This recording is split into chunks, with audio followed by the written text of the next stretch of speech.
Assalamualaikum warahmatullahi wabarakatuh.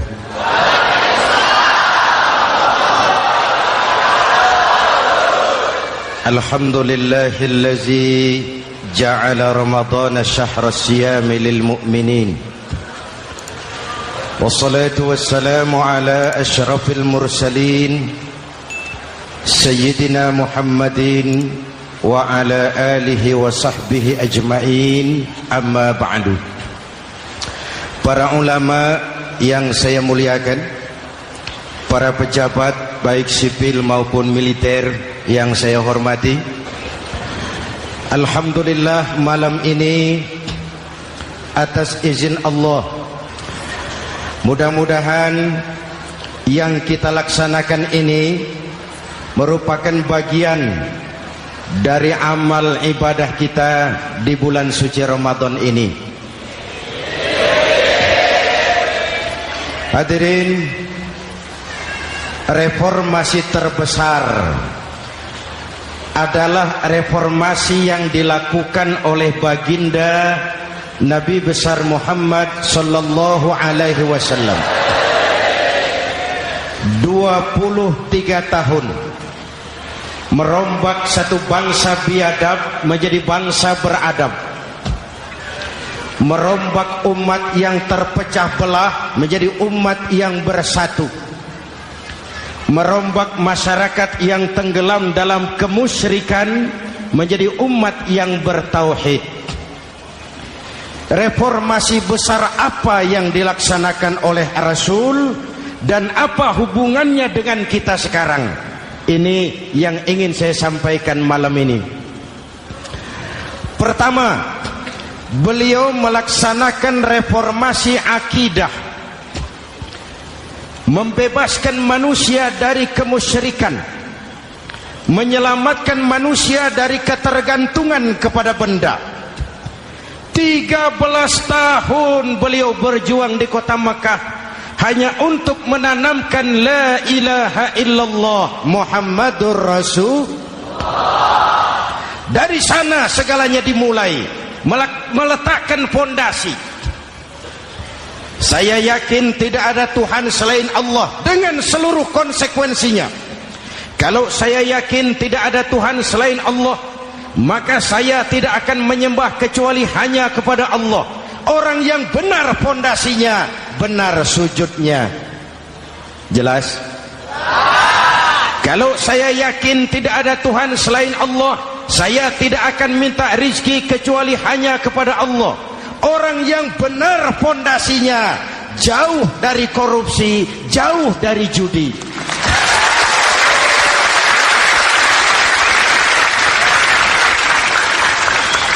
Kalau saya yakin tidak ada Tuhan selain Allah, saya tidak akan menggantungkan hidup kecuali hanya kepada Allah.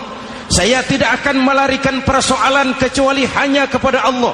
Saya tidak akan pernah takut kecuali hanya kepada Allah. Saya tidak akan minta tolong kecuali hanya kepada Allah. Inilah generator yang membangkitkan seluruh nilai-nilai amal kita. Kita puasa, kita sujud, kita jihad, itu kan karena nilai iman. Betul? Imannya tidak kelihatan, yang kelihatan gejalanya. Mic ini berbunyi karena ada strom. Percaya apa tidak? Kelihatan stromnya? Kok tahu ada strom dari mana? Dari bunyi. Ada suaranya itu, ada stromnya. Kenapa? Bunyi. Lampu menyala karena ada strom. Kipas angin berputar karena ada strom. Betul? Jadi kalau ada strom bunyi dong. Kalau ada strom lampunya nyala dong. Kalau ada strom kipas anginnya muter dong. Artinya apa? Kalau ada iman sujud dong. Kalau ada iman jihad. Udah dangdong.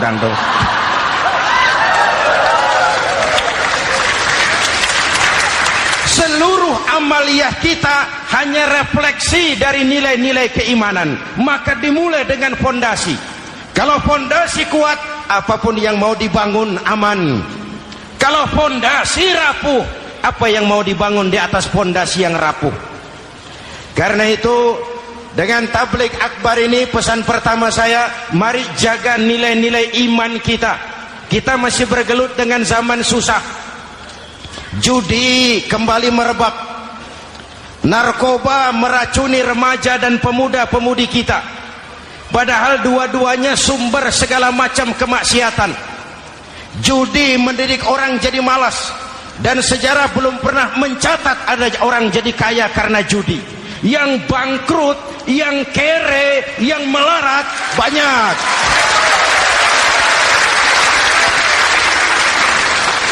Makanya saya bersyukur di sini nggak ada yang judi. Nggak ada, mana saya nggak lihat di sini. Entahlah kalau di luar sini.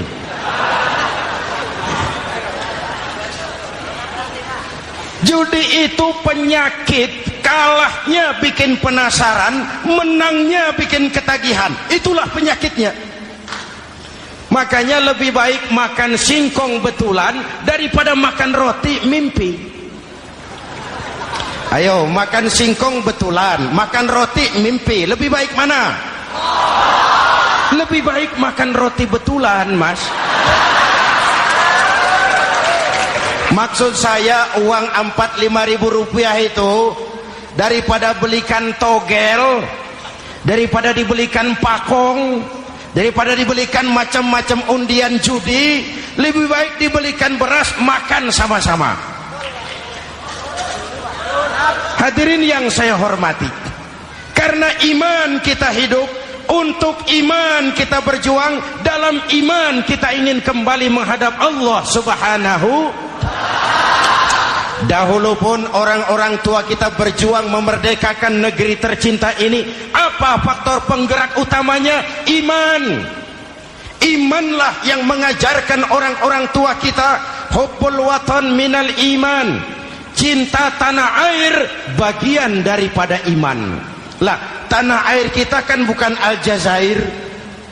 Tanah air kita bukan Palestina. Tanah air kita bukan Mesir.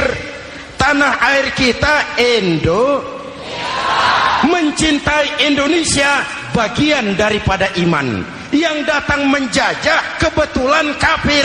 Lah ini, bertemulah cinta tanah air dengan semangat jihad yang diajarkan agama. Lalu bangkitlah para ulama, bangkitlah para kiai, bangkitlah para santri, berjuang memerdekakan negara tercinta ini. Saya tanya lagi, orang-orang tua kita dahulu berjuang melawan penjajah, senjatanya apa? Bambu runcing. Jenderal mana mau taruhan? Bambu runcing merdeka melawan tank. Bambu runcing merdeka melawan meriam. Bambu runcing merdeka melawan tentara-tentara profesional yang terlatih dengan baik. Menurut logika tidak mungkin. Menurut kebiasaan tidak bisa. Menurut rasio impossible. Entoh nyatanya kita merdeka. Lalu para pendiri Indonesia dengan jujur mencantumkan dalam mukaddimah Undang-Undang Dasar Negara kita kalimat yang berbunyi, dengan berkat rahmat Allah yang Maha Kuasa. Ada tidak itu dalam pembukaan Undang-Undang Dasar? Ada apa tidak? Pokoknya biar belum pernah baca, ada gitu saja sudah, biar lancar urusan. Saya yakin kalimat ini bukan lipstick, not decoration only. Kalimat ini pengakuan moral, pengakuan batin yang sangat jujur dari para pendiri Indonesia bahwa Allah campur tangan dalam proses kemerdekaan. Kalau tidak, nggak ada ceritanya bambu runcing merdeka melawan tank.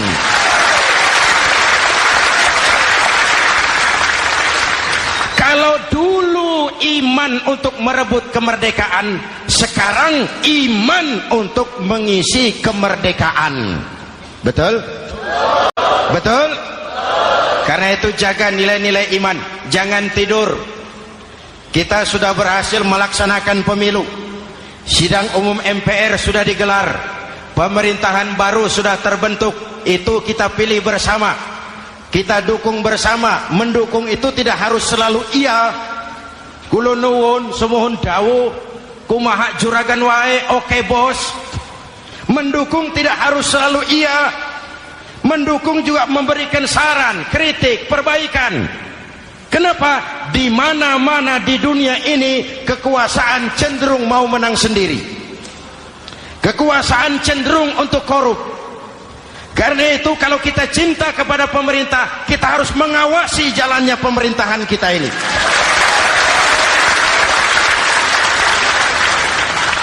Pengalaman ketika Orde Baru berdiri, kita percaya, kita serahkan penuh, lalu kita tidur. Akhirnya kita jadi susah sendiri. Betul? Umat Islam tidak boleh jatuh dua kali di tempat yang sama. Hari ini lewat sini jatuh, wajar, belum tahu barangkali.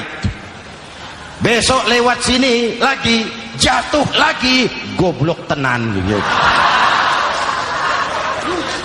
Masa jatuh dua kali di tempat yang sama itu bagaimana? Hadirin yang saya hormati, nilai-nilai iman, intan paling mahal, mutiara paling berharga, tidak lain nilai iman. Imanlah yang menyebabkan kita gembira menyambut datangnya Ramadan, menyingsingkan lengan baju, menghamparkan sajadah, melakukan pendekatan yang intens kepada Allah. Kenapa? Kita mengerti nilai Ramadan. Tempo hari saya berikan contoh. Di tangan kanan saudara ada berlian, harganya 50 juta. Di tangan kiri saudara ada rumput seikat. Berlian dan rumput ini taruh di depan kambing. Kira-kira mana yang diambil kambing? Rumput, dasar kambing. Kambing tidak ngerti nilai berlian. Padahal kalau kambing sedikit mau pakai otak. Kalau berlian yang saya ambil, kata kambing, lalu saya bawa ke pasar, kemudian saya jual, harganya 30 juta, lalu dibelikan rumput, dapat rumput sekabupaten. Tapi kambing tidak ngerti nilai berlian. Yang kambing tahu cuma rumput. Kenapa? Hidup kambing cuma melayani perut. Maka kata Imam Ali karramallahu wajhah, orang yang hidupnya hanya untuk melayani perut,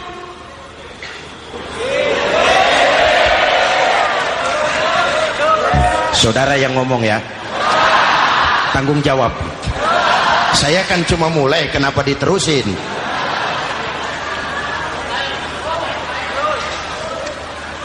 Hadirin yang saya hormati, jaga iman baik-baik, wariskan kepada anak-anak kita. Mereka harapan kita semua. Mereka masa depan Indonesia. Akan bagaimana Republik Indonesia, bahkan akan bagaimana Islam di Republik Indonesia 20, 30, 40 tahun yang akan datang. Anak-anak kitalah jawabannya.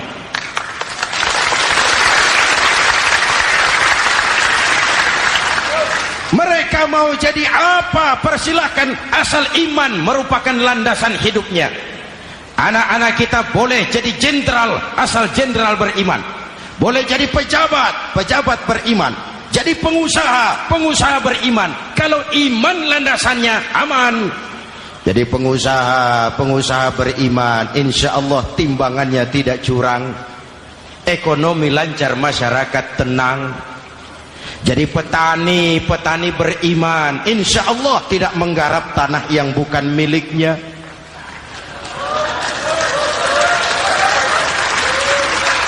Jadi pejabat, pejabat beriman, insya Allah korupsinya sedikit.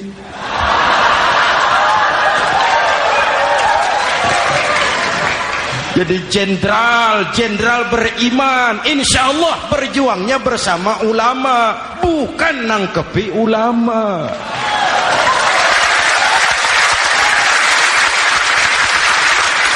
Jadi teknokrat, teknokrat beriman. Jadi pengusaha, pengusaha beriman. Jadi seniman, seniman beriman. Jadi maling. Nggak ada, mana ada maling beriman. Kalau iman landasannya, insya Allah aman. Ini yang pertama. Yang kedua, baginda Nabi melaksanakan reformasi sosial. Berupa apa? Membebaskan manusia dari ras diskriminasi, mengikat manusia dengan tali akidah. Diciptakan kita dari laki-laki dan perempuan, dijadikan kita bersuku-suku dan berbangsa-bangsa. Bahkan Quran memulai dengan kalimat syu'ub, wa ja'alnakum syu'uban wa qabaila. Kami jadikan kamu berbangsa-bangsa dan bersuku-suku agar kamu saling mengenal satu dengan yang lain. Saya ingin mengulangi imbauan saya, mari kita tingkatkan kerukunan. 3 macam kerukunan. Pertama, rukun antar umat seagama. Sesama muslim harus rukun. Ya Pak? Ya Bu?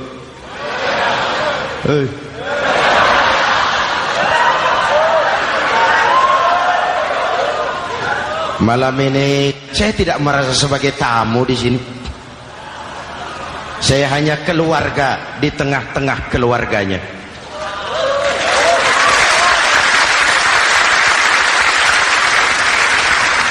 Di sepanjang Jawa kah saya, ke Sumatera kah saya, ke Kalimantan saya, ke Sulawesi saya, ke Irian Jaya saya, kemana saja saya pergi, di mana saja saya berada, saya hanya keluarga di tengah keluarganya.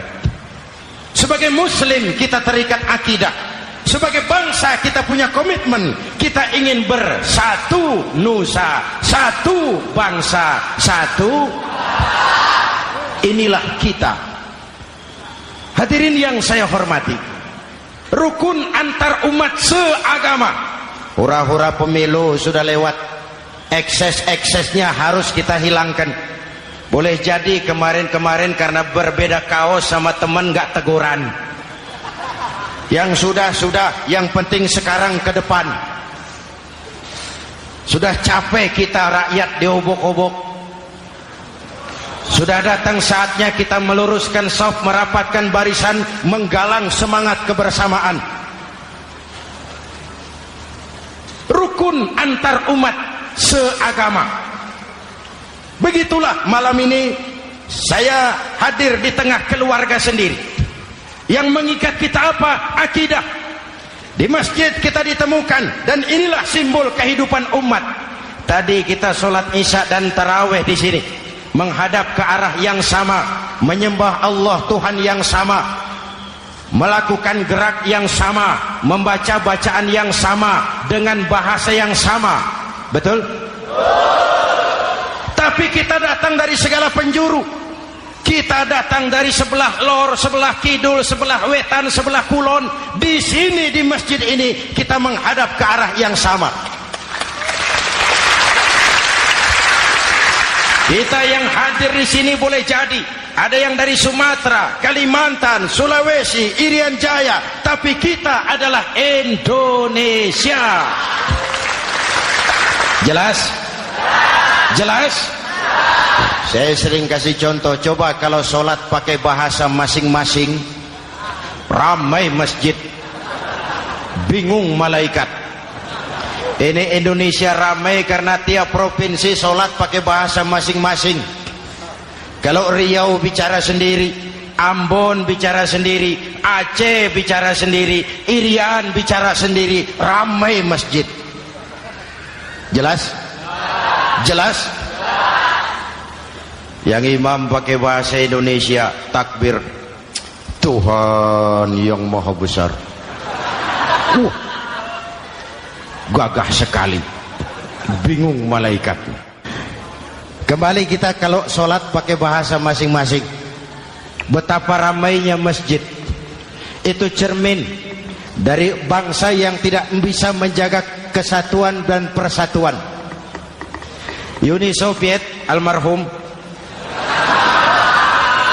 al-mal'un, itu negara adidaya, negara adikuasa, bersama-sama dengan Amerika menjadi polisi dunia. Tetapi kemudian dihantam oleh glasnost yang kebablasan. Gorbachev terpental, Soviet pecah jadi negara kecil berkeping-keping. Mimpi mengembalikan Soviet seperti dulu. Begitulah kalau kita biarkan benih-benih disintegrasi ini terus berkembang, tidak ada lem perekat, maka kita akan pecah berkeping-keping dan kita akan jadi satu bangsa yang kecil.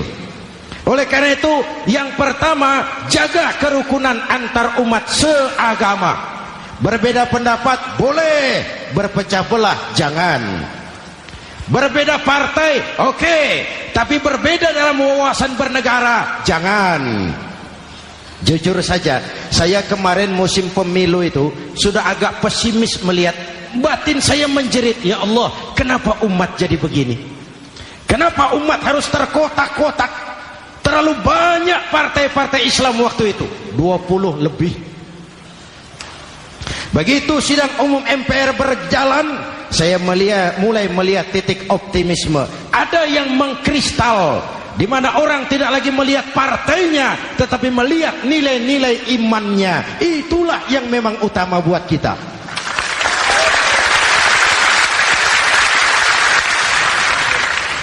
Ini yang pertama, rukun antar umat seagama.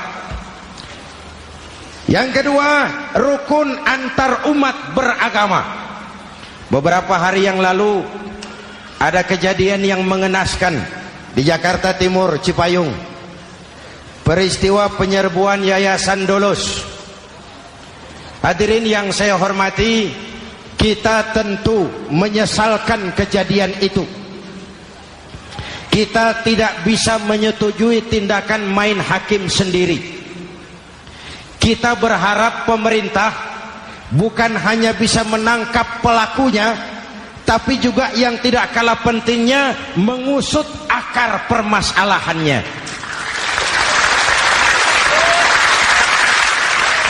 Kenapa itu terjadi? Kalau cuma pelakunya yang ditangkap, akar permasalahannya tidak selesai, saya khawatir terulang lagi di tempat lain. Inilah yang terpenting, menjaga kerukunan antar umat beragama, saling menghormati, saling menghargai. Jangan melakukan kamuflase, jangan melakukan tindakan-tindakan yang rawan dan peka. Misalnya umat Islam membangun masjid di tengah perkampungan orang Kristen, padahal tidak ada Islamnya di situ.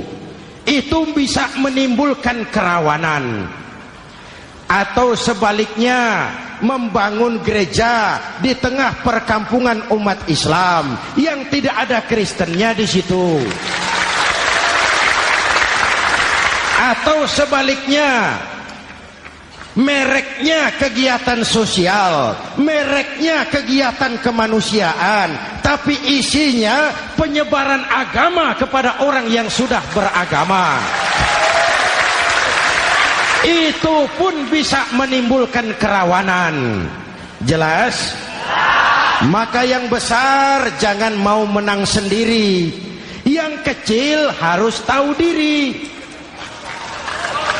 Jelas? Mari saling menghormati, mari saling menghargai dalam batas lakum dinukum. Menangkap pelakunya penting, mengusut akar permasalahannya itu pun tidak kurang pentingnya. Hadirin yang saya hormati, Islam agama toleran, baik dari prinsip ajarannya maupun dari sikap umatnya. Islam agama yang rahmatan lil. Kita punya kewajiban untuk membuktikan bahwa Islam bukan merupakan ancaman. Islam adalah alternatif. Islam adalah solusi. Islam bukan ancaman. Yang hadir di sini bukan perusuh, bukan umat biang kerok. Ini umat yang cinta damai.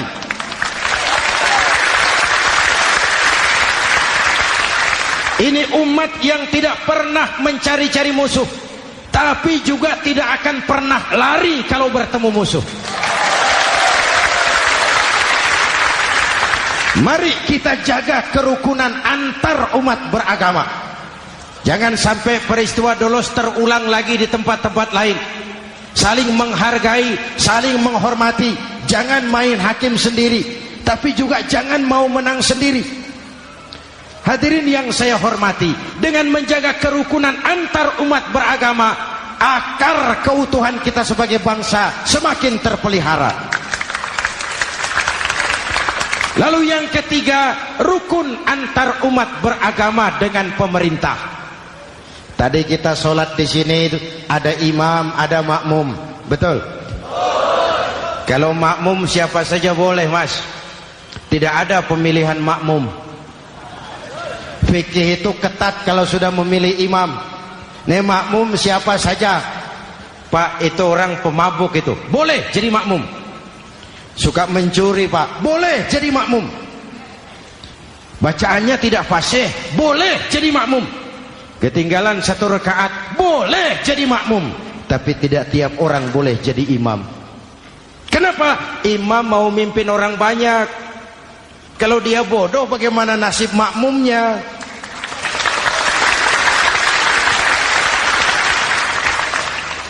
Ada karikatur di Medan. Pernah kejadian, anak kecil disuruh sholat sama ibunya.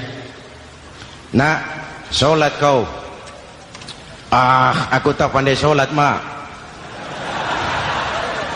Si Ucok rupanya ini. Kata ibunya, sudahlah, kau ikuti saja bapakmu tuh. Apa yang bapak mau kerjakan, kau ikuti sajalah. Jadi lama, kalau ikut saja bisa laku. Berangkatlah anak ini kan, sholat di belakang bapaknya, jadi makmum. Sholat di balai bambu, tidak pakai tikar. Bangun sujud, hidung bapaknya terjepit bambu. Karena sakit dan kaget, refleks bapak ini teriak, aduh. Anak di belakang ingat pesan maknya, ikuti saja bapakmu. Si anak ini malah pakai irama, aduh.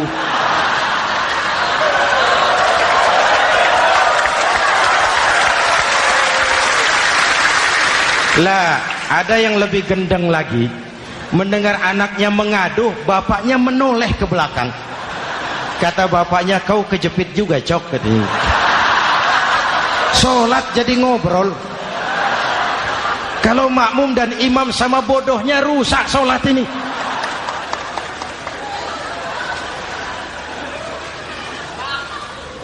Hadirin yang saya hormati, rukun antar umat beragama dengan pemerintah, pemerintah yang legitimate, yang dihasilkan lewat proses demokrasi. Benarnya kita dukung, salahnya kita tegur, kita kritik, kita perbaiki, kita berikan saran-saran yang baik. Sekali lagi, jangan tidur. Sudah lewat masanya. Kemarin-kemarin kita menghadapi satu masa yang penuh krusial.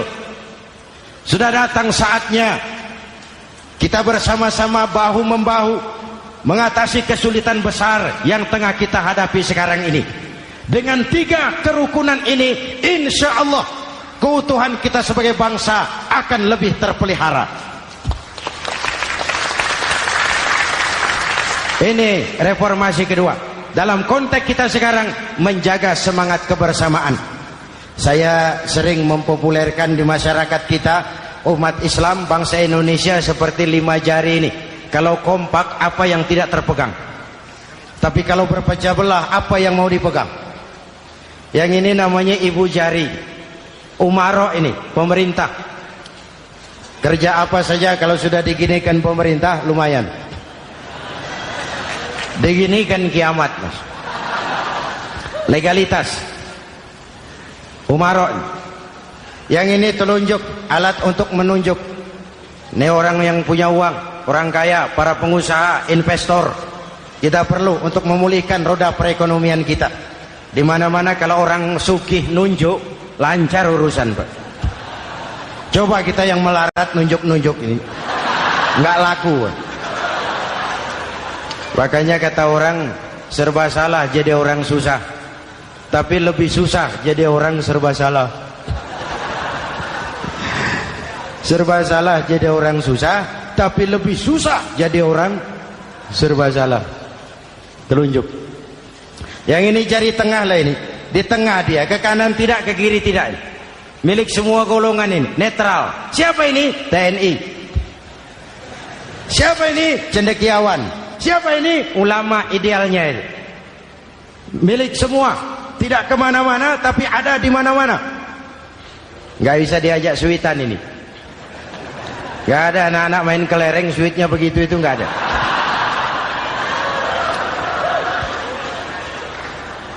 Ini jari manis, remaja, pemuda, masa muda, masa yang paling manis. Semua harapan milik pemuda. Belum pernah saya dengar ada orang pidato para kakek-kakek harapan bangsa, belum pernah. Mesti kalau sudah harapan umat, pemuda, harapan negara, pemuda, harapan agama, pemuda, harapan bangsa, pemuda, harapan pemudi. Jari manis. Yang ini kelingking, jari paling kecil ini. Ini kaum wanita ini. Perempuan. Kecil tapi mantap. Masya Allah. Ini ibu jari ini besar ini. Sweet ketemu kelingking. Kalah ibu jari ini. Di mana-mana kekuasaan sering kalah sama perempuan. Siapa yang mendorong-dorong Nabi Adam memetik pohon buah khuldi? Kelingking. Kelingking. Kelingking. Julius Caesar tunduk kepada Cleopatra. Siapa Cleopatra? Kelingking. Napoleon, singa daratan Eropa, the Lion of Europe, luas kekuasaannya, hebat tentaranya, bertekuk lutut di bawah kaki Margaret Josephine. Kelingking. Hadirin yang saya hormati, kalau 5 pilar ini bersatu, ringan sama dijinjing, berat sama dipikul, kita akan jadi satu bangsa yang kuat. Jelas? Jelas? Dengan Ramadan, dengan tabligh akbar malam ini, mari kita jaga semangat kebersamaan. Saya selalu mengingatkan, sekarang lebih banyak tukang kompor daripada tukang lem. Lebih banyak tukang kompor daripada tukang lem. Hangati sana, sulut sini, bakar sana, panasi sini. Terbakar kita, dia lari tepuk tangan, dan kita yang rugi. Jelas? Jelas? Ini hal yang kedua. Reformasi sosial mengikat manusia dengan tali akidah, mempersaudarakan manusia dari manapun orang datang, apapun warna kulitnya, dari suku apapun ia dilahirkan, kalau akidahnya sama, itulah saudara kita.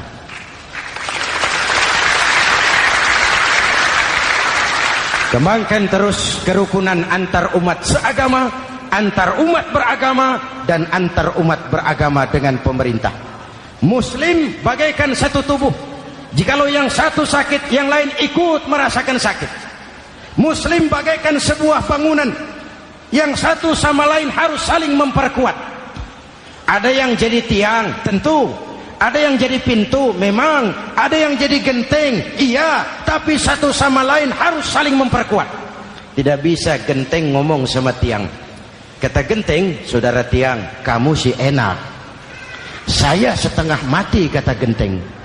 Hujan kehujanan, panas kepanasan, kadang-kadang anak-anak nakal saya dilontari batu, kata genteng. Yang jadi tiang ngomong lagi, kata tiang, saudara genteng, jangan sembarangan kalau ngomong. Kamu kira kamu bisa nongkrong di atas? Itu gara-gara siapa, genteng? Aku yang topang dari bawah, kata tiang. Kamu jadi anggota DPR, jadi anggota MPR, jadi pejabat, kami rakyat yang angkat.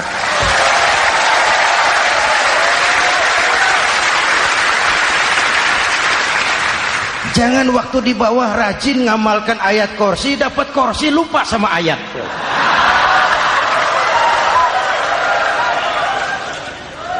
Mari ringan sama kita jinjing, berat sama kita pikul, duduk ya kita sama rendah, berdiri kita sama tegak. Tidak ada warga negara kelas 1 di Republik ini. Ini reformasi kedua. Yang ketiga, reformasi menegakkan keadilan, menyelamatkan manusia dari kezaliman. Sebelum Islam datang, sebelum Rasul datang, manusia dibedakan oleh hartanya, manusia dibedakan oleh warna kulitnya, manusia dibedakan oleh keturunannya.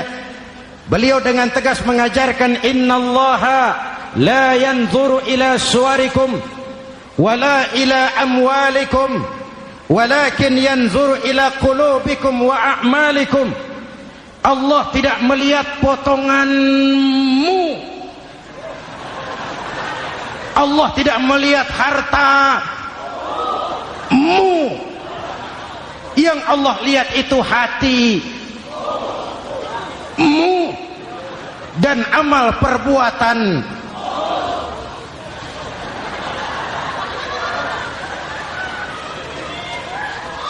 Perjuangan menegakkan keadilan. Hadirin yang saya hormati, itulah yang menyebabkan reformasi kita menggelinding, menuntut keadilan, baik keadilan di bidang politik, keadilan di bidang ekonomi, keadilan di bidang hukum. Nabi pernah mengingatkan, hakim, kata Nabi, itu ada 3 macam. Al-qudatu salasatun. Hakim ada 3 macam. 1 di surga, 2 di neraka. Hadirin yang saya hormati, siapa yang hakim ke surga itu? Ada hakim yang tahu tentang kebenaran, lalu siap melaksanakan kebenaran itu, menghukum dengan kebenaran apapun resikonya, walaupun dimusuhi atasannya, walaupun bertentangan dengan nuraninya, karena itu orang yang dia sukai, tapi dia tetap melaksanakan hukum. Hakim yang mengerti tentang kebenaran sesuatu lalu melaksanakan hukum dengan kebenaran itu yang akan sampai ke surga.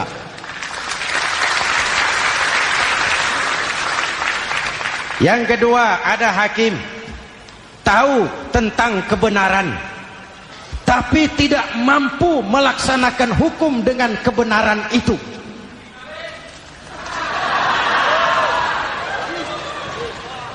Tahu sesuatu itu benar tetapi tidak punya nurani untuk membela kebenaran, mengetahui kebenaran tapi tidak berdaya untuk memperjuangkan kebenaran.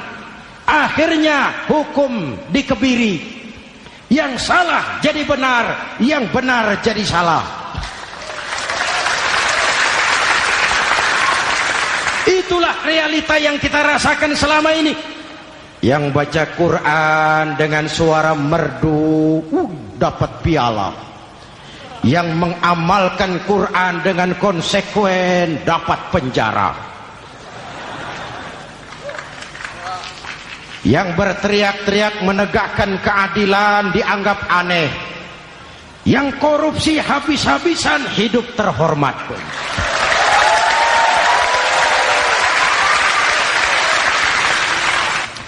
Jadi yang kedua tadi hakim yang tahu kebenaran tetapi tidak mampu melaksanakan hukum sesuai dengan kebenaran. Diperkosanya kebenaran, ditekannya hati nuraninya, sehingga ini yang mengakibatkan terlukanya perasaan keadilan. Yang ketiga lebih celaka lagi, ada hakim yang tidak mengerti tentang kebenaran lalu melaksanakan hukum dalam ketidakmengertiannya. Bodoh melaksanakan hukum dalam kebodohan, itu pun menyebabkan orang masuk neraka. Na'udzubillah. Hadirin yang saya hormati, reformasi yang dilaksanakan Rasul berjuang menegakkan keadilan setelah membebaskan manusia dari ras diskriminasi.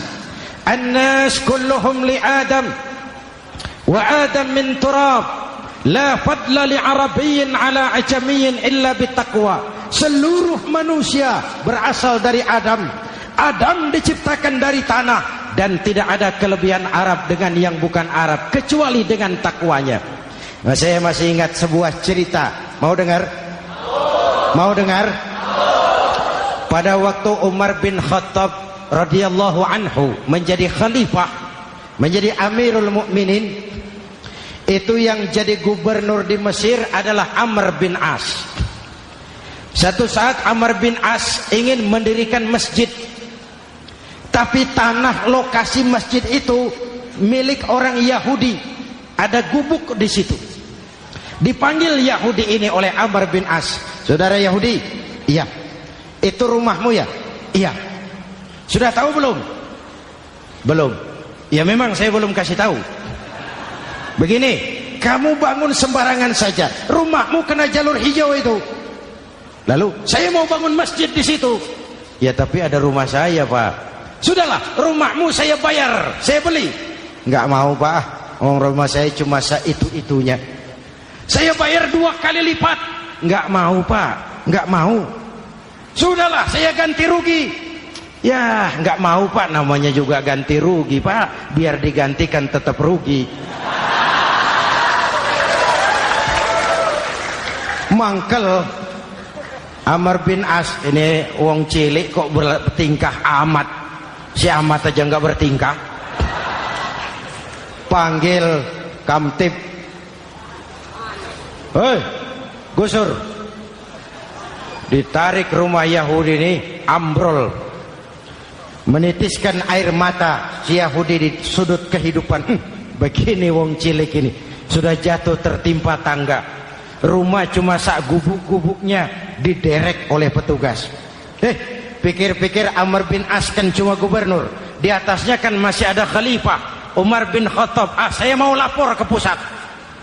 Berangkat Yahudi ini dari Mesir menuju Madinah. Berhari-hari berjalan, sambil berpikir, ini nanti kalau saya laporan kepada khalifah, apa pengaduan saya diterima? Wong saya rakyat kecil, lagian Yahudi, sementara yang menggusur saya ini gubernurnya sendiri. Terus dia berjalan sampai di kota Madinah. Lewat tengah hari dia mulai cari-cari. Ada orang, ketemu orang sedang tidur di bawah pohon kurma. Selamat siang, Pak. Siang. Saya mau numpang tanya, Pak. Tanya apa? Bapak tahu Khalifah Umar bin Khattab? Tahu. Istananya di mana, Pak? Istananya di atas lumpur. Di atas lumpur? Iya. Pakaian kebesarannya apa, Pak? Sutra? Bukan. Pakaian kebesarannya malu dan takwa. Pengawalnya banyak, Pak. Banyak. Berapa peleton? Pengawalnya yatim, orang jompo, kelompok mustad'afin, orang-orang lemah, janda-janda tua.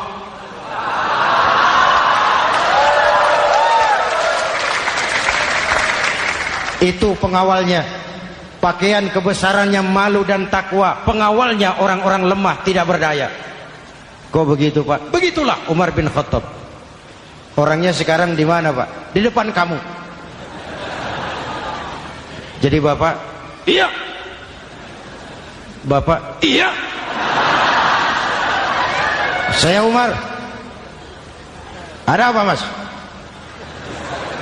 Oh, yang datang dari Semarang waktu itu. Gini loh, Pak, saya mau menuntut keadilan. Keadilan kenapa? Gubernur Bapak Amr bin As itu, Pak, zalim. Kenapa dia? Gubuk saya main tarik saja, runtuh. Saya nggak punya rumah lagi, wong saya ini golongan makmur, cuma rumah sama sumur. Lalu untuk apa? Katanya dia mau bangun masjid di situ, Pak. Dipaksanya rumah kamu ditarik sampai runtuh. Iya. Yahudi? Ya, Pak. Itu ada tempat sampah ya. Betul, Pak. Di situ banyak tulang unta. Coba kau cari satu tulang unta bawa ke sini. Bingung Yahudi. Pak, saya jauh-jauh dari Mesir ke sini ini mau cari keadilan. Kalau tulang unta di Mesir juga banyak, Pak. Sudahlah, kau ambil saja tulang itu. Berangkat Yahudi penuh tanda tanya, ambil sebuah tulang unta, diberikan kepada Khalifah Umar bin Khattab. Tulang ini diambil, Umar hunus pedangnya, dengan ujung pedang dibuat garis lurus di atas tulang unta itu. Rak. Selesai. Yahudi, iya Pak, sekarang kau kembali ke Mesir, serahkan tulang ini kepada Umar bin Amr bin As. Makin bingung Yahudi.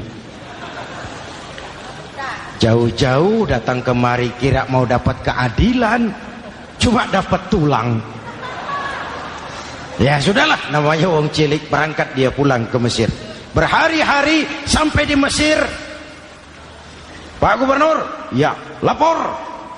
Ada apa Yahudi? Saya dari pusat. Loh, kamu dari Madinah? Iya Pak. Ngapain sih kamu ke sana-sana? Nuntut keadilan. Kamu bertemu Khalifah? Ketemu Pak. Terus tulang.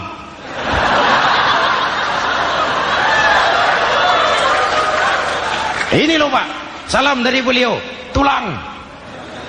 Apa maksudnya? Aku nggak ngerti lah itu Pak. Yes, go rene. Diambil tulang itu. Amr bin As melihat ada garis lurus dengan ujung pedang. Gemetar badannya, keringat bercucuran. Kepala proyek dipanggil. Mas, ini proyek masjid batal. Gubuk Yahudi dirikan lagi. Loh Pak, kata kepala proyek, saya kan sudah menang tender Pak.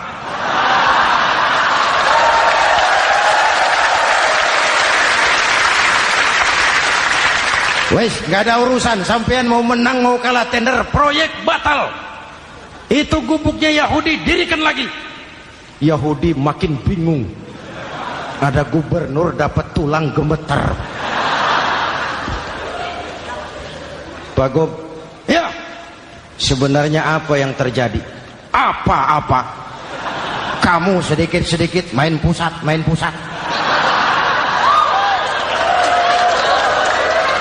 Bu, yang ngomong dulu toh. Ya kan awalnya saya sudah ngomong Pak, tapi gubuk saya tetap ditarik. Percuma ya saya ke pusat Pak.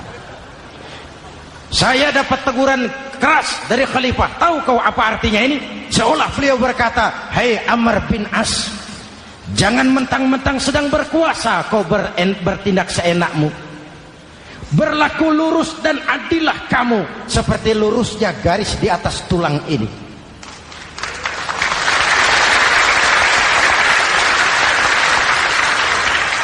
Kalau kau tidak lurus, kalau kau tidak berlaku adil, aku yang akan meluruskanmu dengan pedangku. Itu bahasa simbolik. Siapa yang gak gemeter? Kamu. Pusat. Wedus. Ya ini nek coro kita. Oh Pak, kalau begitu Islam adil ya Pak? Adil. Jadi saya menang Pak. Menang kamu. Padahal saya Yahudi. Tapi menang ya. Menang. Pak sudahlah kalau begitu Pak. Bagaimana? Itu gubuk saya ambil saja Pak. Tanah-tanahnya sak gubuk-gubuknya Bapak ambil. Silahkan kalau mau dibangun masjid. Tidak cuma sekedar itu Pak. Mulai hari ini Bapak dengarkan. Asyhadu an la ilaha illallah wa asyhadu anna Muhammadar Rasulullah.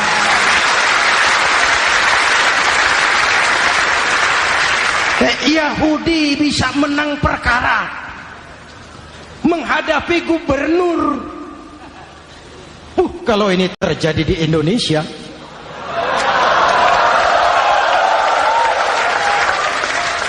amin. Oke, lalu siapa pemimpin adil itu? Setiap kita kan pemimpin. Presiden, pemimpin di negaranya. Gubernur, pemimpin di provinsinya. Bupati, pemimpin di kabupatennya. Pak Camat, pemimpin kecamatannya. Pak Lurah, pemimpin di kelurahannya. Suami, pemimpin di rumah tangganya. Anak muda, pemimpin bagi dirinya. Dan setiap kita akan dimintakan tanggung jawab. Anak muda pemimpin buat dirinya, nanti diminta tanggung jawab. Kakimu kau bawa jalan kemana? Tanganmu ngambil apa? Lidahmu bicara apa? Matamu menteleng. Apa yang dilihat? Seluruhnya akan dimintakan pertanggungan jawab. Marilah kita jadi orang yang adil kepada diri, kepada keluarga, dan akhirnya kepada masyarakat, bangsa dan negara.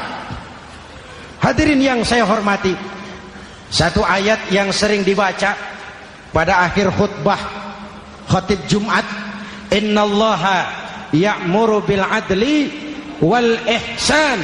Allah memerintahkan kamu berlaku adil dan berbuat ihsan.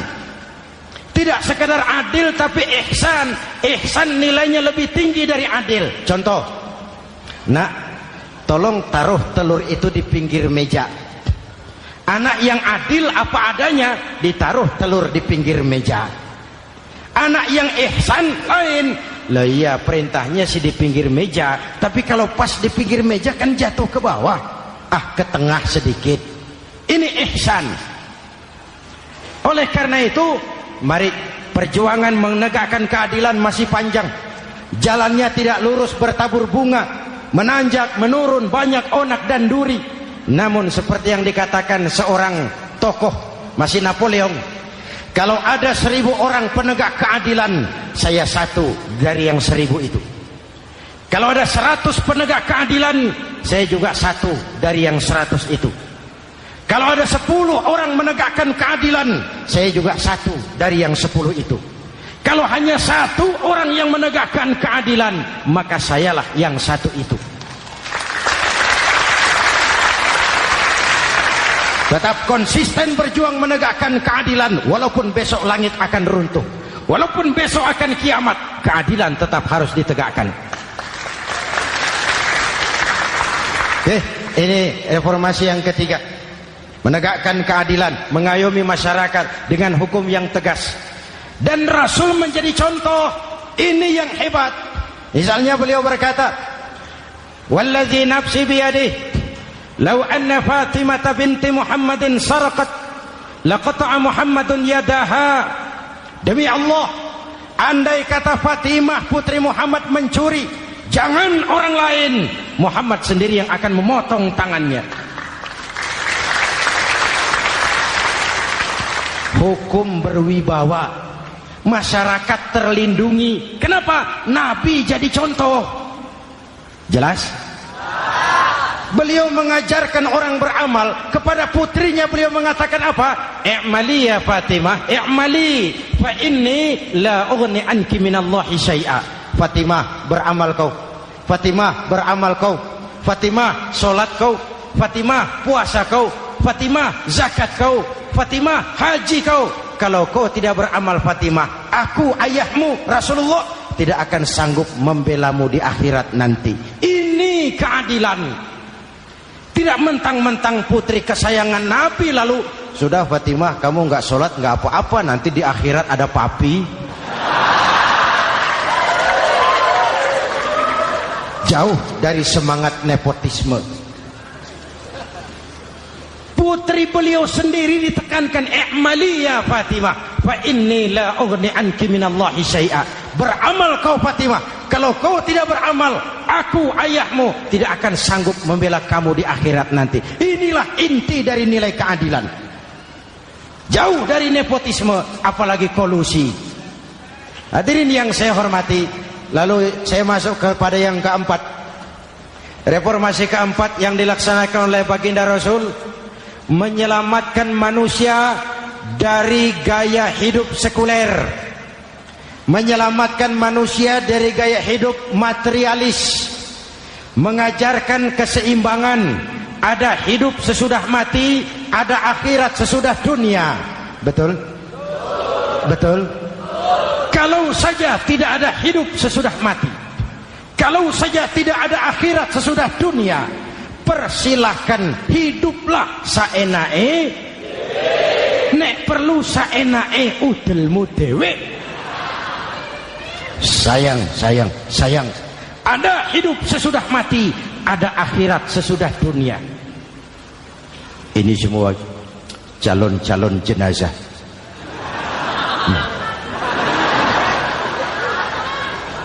Calon lurah belum tentu jadi lurah. Calon gubernur, yang antri panjang. Calon menteri, mimpi. Calon jenazah, pasti. Betul? Karena ada hidup sesudah mati, ada akhirat sesudah dunia. Ini jadi rem. Saya kepengen kaya, tapi kalau menipu orang bagaimana dikubur? Saya kepengen naik pangkat, tapi kalau memfitnah orang bagaimana di akhirat? Melahirkan disiplin. Tujuan keyakinan akhirat mewarnai cara kita hidup di dunia. Hadirin, mari kita berdoa. Semoga semua yang hadir di sini dikuatkan iman dan Islam, dikokohkan kesatuan dan persatuan, dimurahkan rezeki untuk meningkatkan ibadah. Al-Fatihah. Bismillahirrahmanirrahim. Alhamdulillahirabbil alamin. Arrahmanirrahim. Maliki yaumiddin. Iyyaka na'budu wa iyyaka nasta'in. Ihdinas siratal mustaqim. Siratal ladzina an'amta 'alaihim ghairil maghdubi 'alaihim waladdallin. Amin. Nanti di akhir doa sama-sama kita kumandangkan kalimat tauhid. Bismillahirrahmanirrahim. Amin. Alhamdulillahirabbil alamin. Allahumma salli wa sallim mubarik ala sayyidina Muhammadin wa ala alihi wa sahbihi ajma'in. Allahumma rabbana taqabbal minna salatana wa siyamana wa qiyamana wa takhashu'ana wa ta'abbudana wa tammim taksirana ya arhamar rahimin. Allahumma ja'alna minas su'ada'il maqbulin wa la taj'alna minal ashqiya'il mardudin. Ya Allah, dengan sepenuh perasaan dan pengharapan, dengan segala kerendahan dan kelemahan, kami bermohon kehadirat-Mu. Tautkan hati kami bangsa Indonesia, satukan langkah kami untuk menata hari esok yang lebih baik. Karuniakan kami pemimpin-pemimpin yang takut kepadamu dan sayang kepada kami. Berikan mereka kekuatan zahir dan batin untuk membawa kami rakyat dan bangsa Indonesia keluar dari kesulitan besar ini menuju masyarakat yang adil dalam kemakmuran dan makmur dalam keadilan di bawah naungan ridha-Mu. Ya Allah, selamatkan kami dari perpecahan, selamatkan kami dari pertikaian, selamatkan kami dari bahaya kemunkaran dan kezaliman. Rabbana hab lana min azwajina wa dhurriyyatina qurrata a'yun waj'alna lil muttaqina imama. Afdalu ma qultuhu ana wan nabiyyuna min qabli. La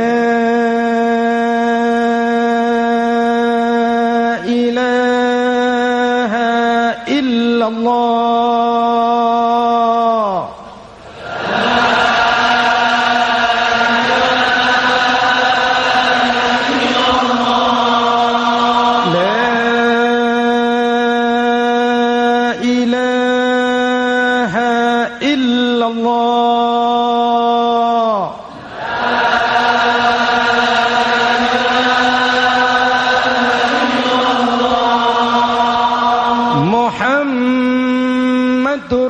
Rasulullah.